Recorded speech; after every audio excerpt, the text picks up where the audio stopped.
शुभ दीपावली सर्वांना. मी Sandeep, founder of Devanshi yoga classes आणि जिम ट्रेनिंग. तुम्हाला सर्वांना दिवाळीच्या खूप खूप शुभेच्छा. ही दिवाळी तुम्हाला आनंदाची, भरभराटी आणि आरोग्य संपूर्ण जावं हीच सदिच्छा. बरं, एक शेवटचा.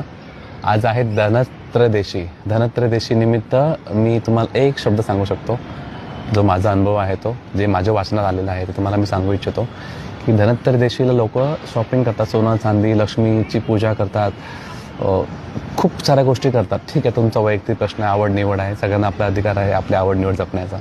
पण खरं सांगायला गेलं दिनाविशेष असा आहे की धनत्रयोदशीला श्री धन्वंतरी देवाची पूजा उपासना करण्याचा ॲक्च्युली दिवस असता.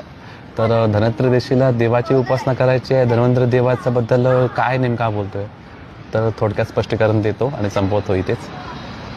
धन्वंतरी देवाची उपासना करायचं म्हणजे जास्त काय मोठं काय पूजापाठ करायची नाही आहे तुम्हाला. हे तुमचं जे शरीर आहे हे पंचतत्वाने बनलेलं आहे.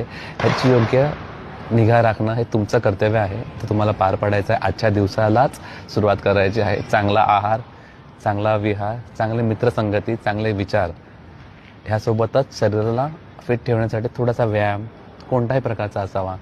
रनिंग, स्विमिंग, जिम, योगा, काही करा, शरीराला जपा.